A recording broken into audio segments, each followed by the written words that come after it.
Subhanallah, perbuatan manusia dijadikan dalil untuk mengalahkan dalil-dalil syariat ini sebuah keanehan. Ini mah keajaiban dunia lagi ya Pak. Ya. Kita harus memahami sombong dalam masalah isbal. Ya. Karena memang ada hadis yang mengatakan man jarra thawbahu khuyala lam yanzurillahu ilaih. Siapa yang menarik ya kainnya karena sombong, Allah tidak akan melihat kepadanya. Sementara dalam hadis lain, ma asfala minal ka'bain minal izar fa finnar. Setiap kain yang melebihi mata kaki, maka tempatnya di neraka. Hadis pertama mengikat dengan kesombongan.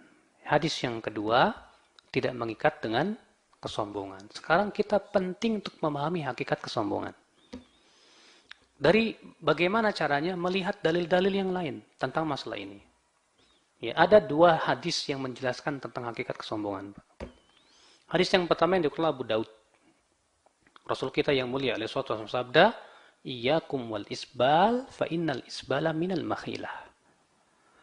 Jauhi oleh kalian isbal, karena isbal itu sendiri sudah termasuk kesombongan. Isbal itu sendiri sudah termasuk apa? Kesombongan. Dalil yang kedua hadis Abu Bakar yang dikeluarkan oleh Imam Muslim. Bahwasanya Abu Bakar berkata kepada Rasulullah, "Ya Rasulullah, inna izari yastarhi." Sesungguhnya, ya, sarung saya ini melorot ke bawah.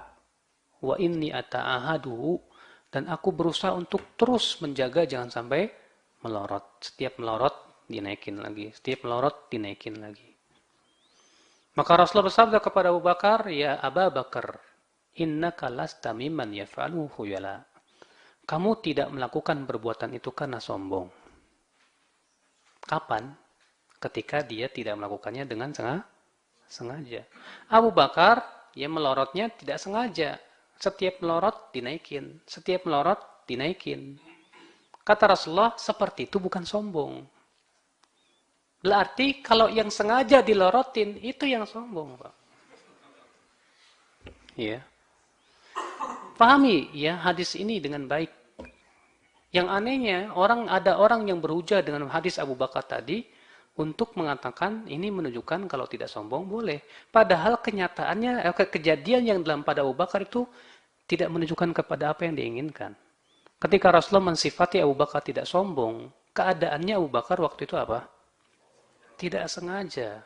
Karena kebetulan Abu Bakar kurus, ya beliau pakai baju kegedean. Jadi sarungnya melorot terus ke bawah. Tapi setiap melorot dikatasin lagi. Mana mungkin disamakan dengan orang yang sengaja dilorotin ke bawah.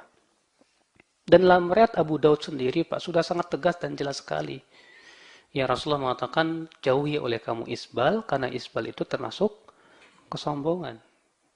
Belum lagi didukung dengan perbuatan Rasulullah dalam mengingkari para sahabat. Dalam riwayat Tirmidzi, Rasulullah melihat Abdullah bin Mas'ud sedang berjalan dan kainnya terseret. Maka Rasulullah segera mengejarnya. Lalu Rasulullah bersabda, "Irfa' thawbak." Angkat bajumu. Diangkat Ibnu Mas'ud. "Zid, tambah lagi." Diangkat lagi. Lalu Rasulullah memegang tumitnya Ibnu Mas'ud dan berkata, "Tidak ada hak untuk kain melebihi ini." Rasulullah tidak bertanya dulu kepada Ibnu Mas'ud, "Kamu sombong apa enggak?" Rasulullah nggak nanya dulu, "Kamu sombong apa enggak?" Tidak.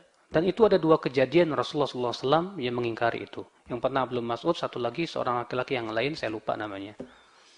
Dan di situ Rasulullah tidak bertanya, "Kamu sombong apa tidak?"